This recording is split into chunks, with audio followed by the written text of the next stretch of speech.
Então, infelizmente, hoje a gente vê muitos brasileiros, amado, se iludindo, achando que estão no caminho certo, mas na verdade não tiveram um verdadeiro encontro com Deus. Não entenderam os mistérios. Apóstolo, por que o senhor está falando isso? E o que isso tem a ver com os patriotas?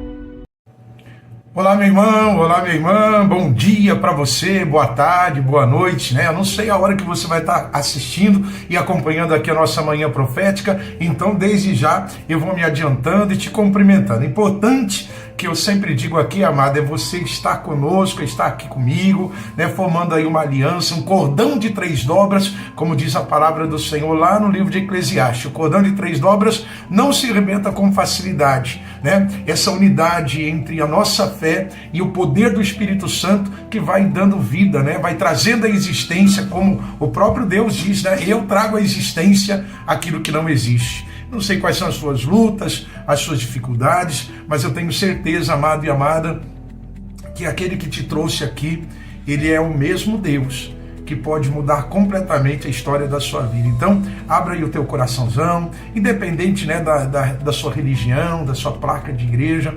Quero falar um pouco sobre,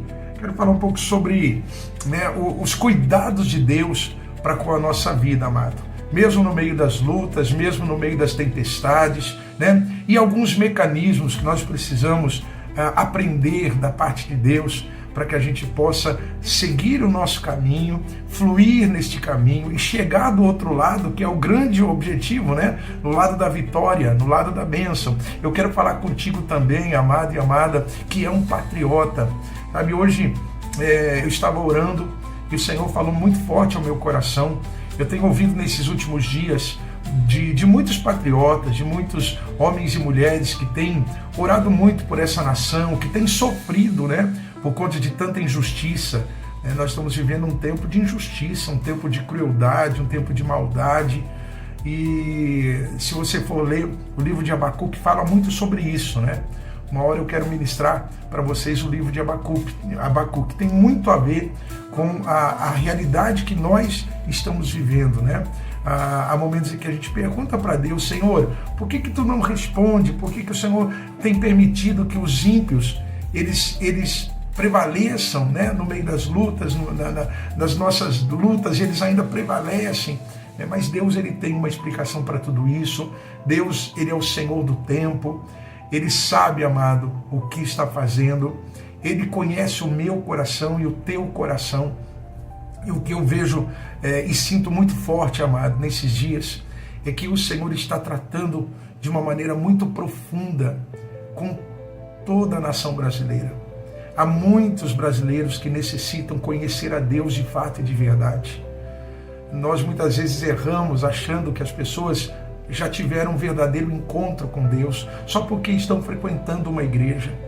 E eu digo para ti, meu irmão, com toda a tranquilidade, com toda a paz do meu coração e com muita segurança, estar dentro de uma igreja não te faz um cristão de verdade. Igrejas abarrotadas, igrejas lotadas de gente, você está envolvido em algum ministério, você está comprometido com algum ministério, não lhe torna um verdadeiro cristão, um verdadeiro homem de Deus, uma verdadeira mulher de Deus. Lamentavelmente, hoje nós vemos muito dentro da igreja programações para manter as pessoas ocupadas e muitas vezes, né, até amarradas, vinculadas à placa denominacional.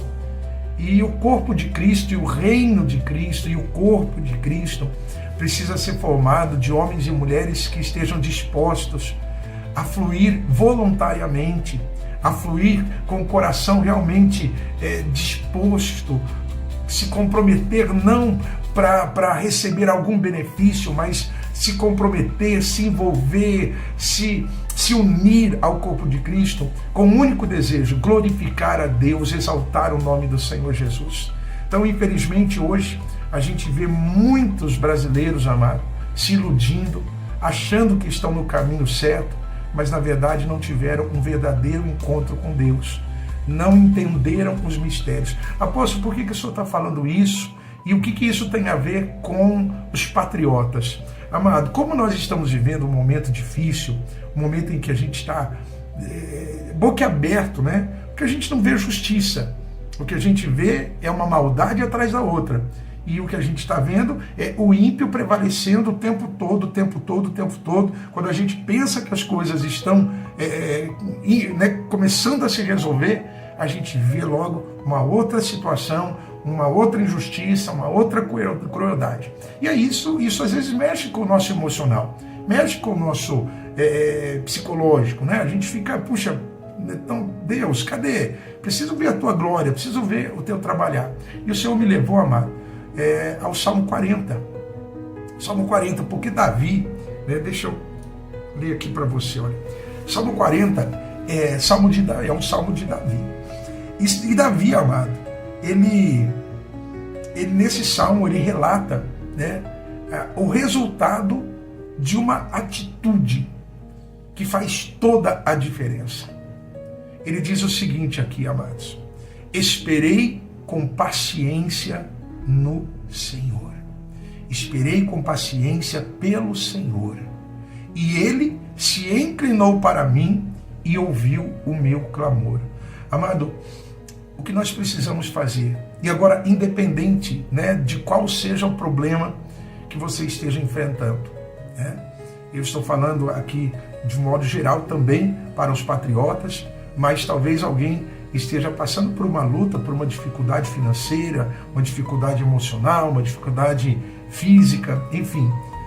Nós precisamos aprender e desenvolver a paciência.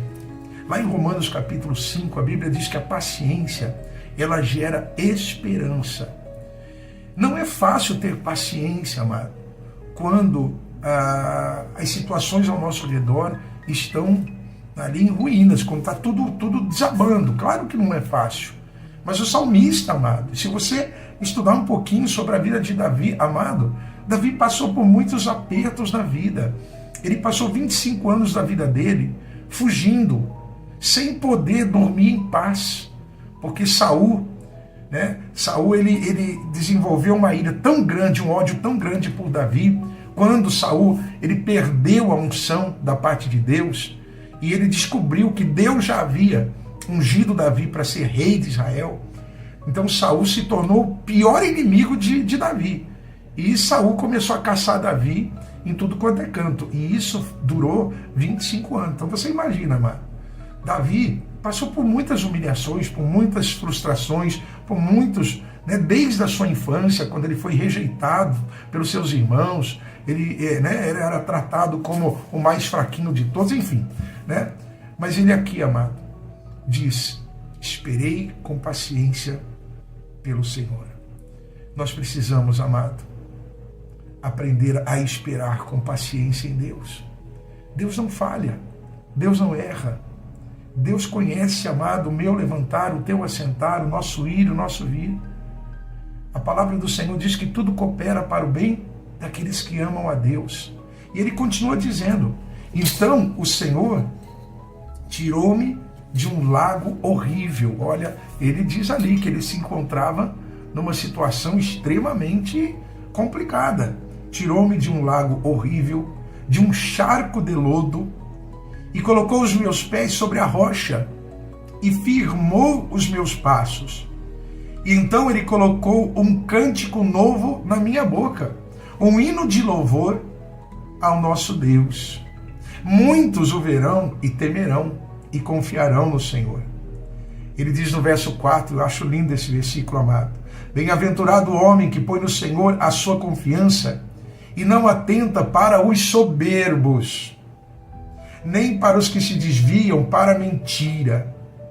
Muitas são, ó Senhor, meu Deus, as maravilhas que tens operado para conosco.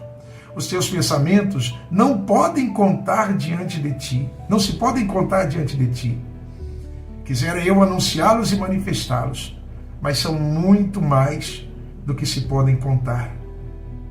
Sacrifício e oferta não quiseste, mas as minhas orelhas furaste. Holocausto e expiação pelo pecado não reclamaste. Então eu disse: aqui estou, cheguei. No livro está escrito a meu respeito. Amado, eu vou pular ali para o versículo de número 13, que diz assim: agrada-te, ó Senhor, em livrar-me. Ó Senhor, apressa-te em meu auxílio. Sejam a uma humilhados e envergonhados os que buscam a minha vida para destruí-la. Tornem-se atrás e confundam-se os que desejam o meu mal. Amém, amados? Depois você lê com um pouquinho mais de tempo o Salmo de número 40. Eu quero resumir rapidamente esse Salmo dizendo para ti que talvez perdeu a sua esperança, perdeu a sua fé, não está conseguindo enxergar uma luz no final do túnel. Amado, amada, o mesmo Deus que foi com Davi é o Deus que hoje é comigo e é com você através de Jesus Cristo. Então descansa o teu coração. Você que está sem esperança, você que está pensando até em desistir, levanta a sua cabeça agora. Você que é patriota e que tem pensado, acabou, não tem mais jeito. Infelizmente o Brasil acabou. Não, isso não é verdade. O inimigo quer que a gente pense assim. O inimigo quer que a gente esmoreça, que a gente pare na beira do caminho e entregue de mão beijada a nossa sorte nas mãos dele. Mas pelo contrário, tudo posso naquele que me fortalece. Há uma promessa maravilhosa para a nossa nação. Assim como há uma promessa de cura, de libertação, de restauração e de prosperidade para todos aqueles que confiam em Deus. Então, entrega o teu caminho nas mãos do Senhor. Vamos juntos crer, continuar confiando, renovando a nossa fé, renovando a nossa esperança, renovando em nome de Jesus nosso coração e crendo que em Cristo Jesus nós somos mais do que vencedores. E o Brasil é um celeiro profético e será uma referência de vitória, de resiliência e de vitória para todas as nações. Amém? Muito em breve, amados, nós estaremos todos juntos cantando o hino da vitória. Pode ter certeza disso. Amém? Senhor, abençoa, meu Deus, os teus filhos e filhas, meus irmãos e irmãs. Cobre, Senhor, com teu manto sagrado cada vida que está agora comigo, ó Pai, nesta manhã profética. Cobre também, Senhor, esta garrafa com água, ungindo, ó Pai, santificando e a transformando em um poderoso remédio, ó Pai. Também o frasco de azeite, as peças de roupas, carteiras de trabalho, fotografias, documentos, que tudo seja liberado, ó Pai. Que os milagres sejam liberados, que as bênçãos sejam liberadas. Dá-nos sabedoria, ensina-nos o caminho da paciência, da fé, da esperança, e que nós possamos, ó Pai, muito em breve, cantar e glorificar o teu santo e bendito nome, por conta de tudo que o Senhor faz e tudo que o Senhor vai fazer e já fez em nossas vidas. Assim nós oramos em o nome de Jesus. Amém e graças a Deus. Beijão grandão, abração bem fortão, fica com Deus, Deus te abençoe. Se puder, amado, curte, comenta, compartilha, passa para diante esse vídeo em nome de Jesus. Até mais, tchau.